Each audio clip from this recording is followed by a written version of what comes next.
Hope you enjoy this episode brought to you by our sponsors, BetterHelp. BetterHelp is professional counseling done securely online. For 10% off your first month, go to betterhelp.com/RT for relationship theory. Enjoy this episode.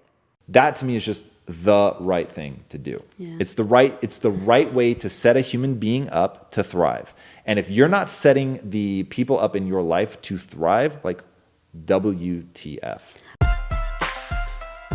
Hello, everybody, and welcome to another rousing, I said it, edition. I need to get you 4 other words at least to rotate. Do we? I did it that time because I know that it winds you up that I always say that. All right. So we've got some more questions that have come in. This one's from Nina Dickinson. How do you balance each other's career growth? It feels like one seems to suffer over the other. Well, so we have a strategy that's worked for us, but it's definitely not going to be possible to do it universally, and that was to be working on the same thing. One, fill your heart with a desire for the other person to shine. So coming into this, you were overflowing with the desire for me to shine. Like even behind the scenes, everything, you were just trying to put me in a position to shine. And it was like you were like a pit bull to make sure that I was in a place where I could shine and just really going hardcore, doing things that you found boring and tedious to make sure that it would come together because you really wanted to see me do that. And you thought, wow, this could really not only be great for the business, I think it'll make you really happy. You just really, really were amazing.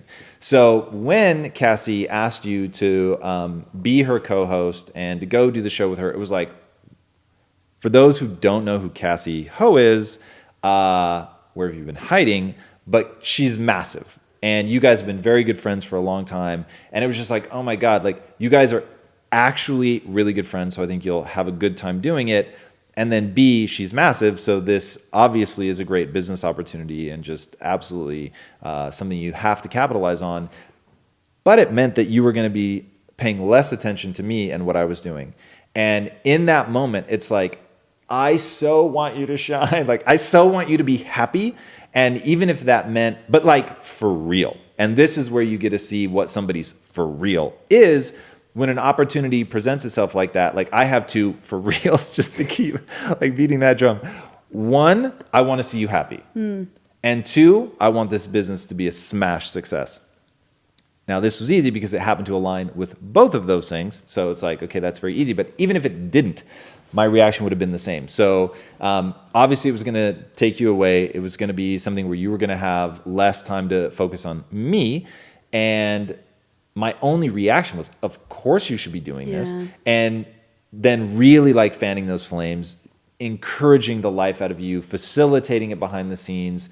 And that kind of thing, what I want people to take away from that is there's a mechanism to that, which is the code by which you live. So saying to yourself, I want the other person in this relationship to be happy, fulfilled at a deep and fundamental level. And there have been several times in our relationship. So you went from very nurturing, literally a housewife, to being a high-powered businesswoman. And that transition emotionally was hard for me. And the only thing that I had as my true north to come back to over and over and over was I want her to be fulfilled.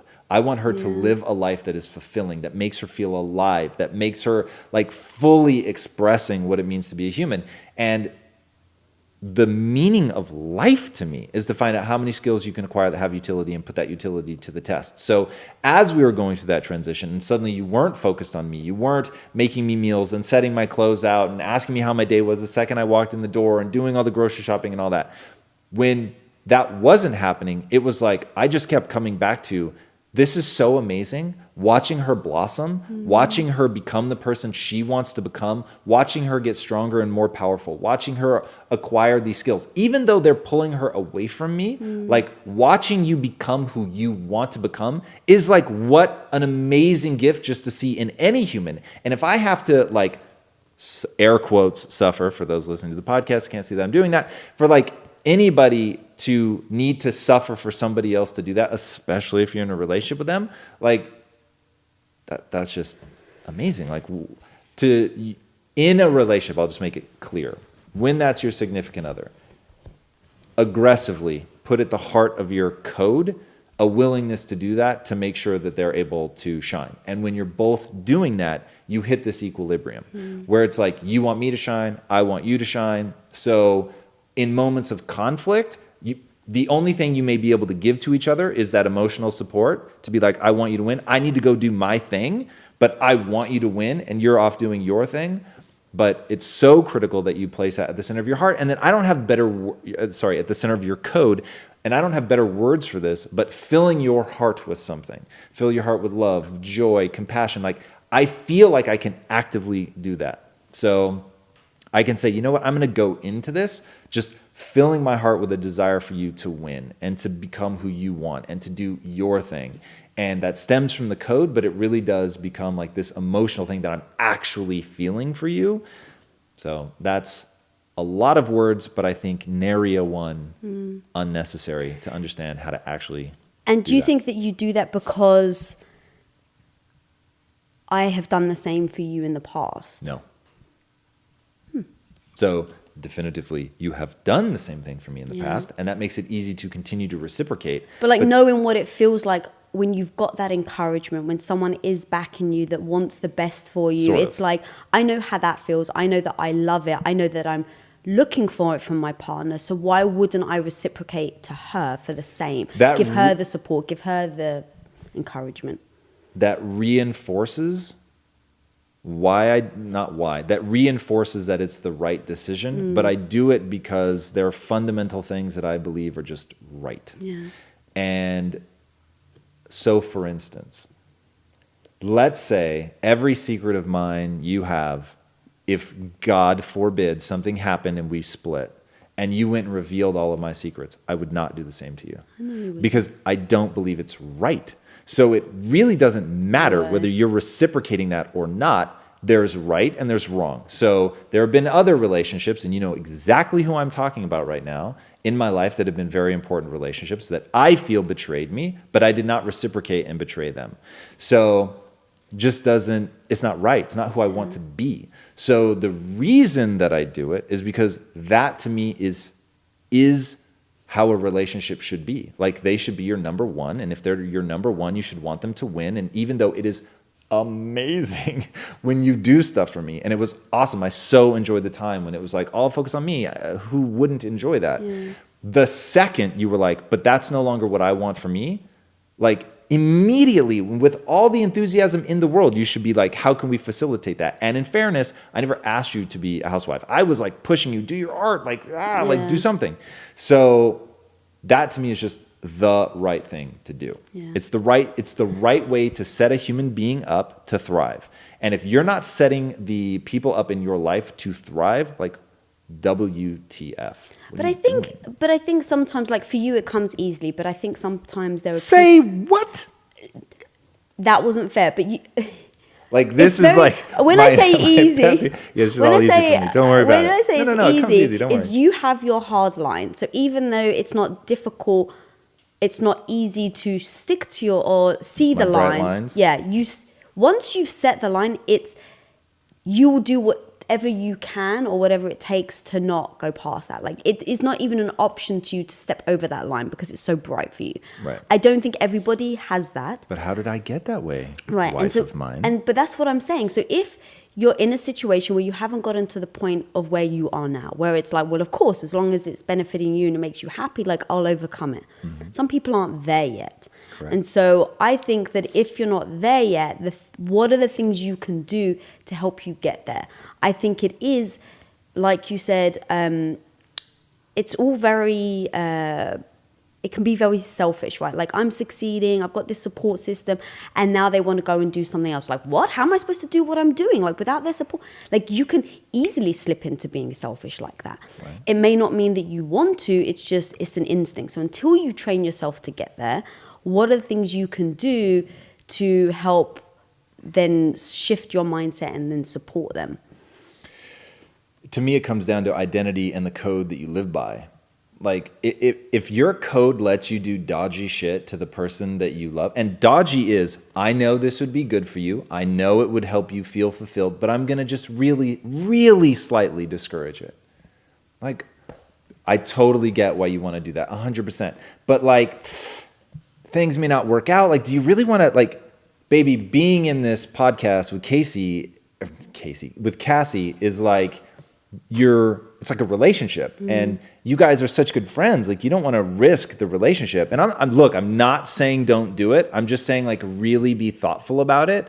And then also, like, we're 50-50 partners. You're saying that type of negativity. I'm saying this is how it happens. Right. This is how people fuck themselves up and other people, because it's super subtle. Hey, we're 50-50 partners in impact theory. Like, doing something that like pulls away from the brand, like, I don't know, it doesn't really make sense. And like, I get what you're saying. Like, ultimately down the road, like, maybe it could be beneficial back on impact theory, but right. And I would just plant those seeds of doubt, and knowing that you're only contemplating it in the beginning, knowing that you're looking for approval, quite frankly, from your partner, that if they even subtly signal that you don't have that approval, there's no way for you to build the mental momentum, right? Because you're going to have approached your partner early in that process of thinking about it. And so your partner can kill it with like a couple well-placed, just like deceptively subtle negative questions that then never allow that idea to germinate in your mind. But they fucking know exactly what they're doing. Even if they couldn't put words to it, you feel it. Is this coming from a bright place, or is this coming from a dark scarcity mindset place? Dude, people feel that shit. I'm telling you right now. And they can't all put words around it, but we all know some little piece of us knows when we're being petty, knows when we're being insecure, jealous, selfish, like every time without fail, every time. I know. From a feeling. Maybe I don't have the words yet. Maybe I can't tell. Am I being petty? Am I being jealous? Is this insecurity? What's the insecurity tied around? But I know that feeling. I know if it's light or dark.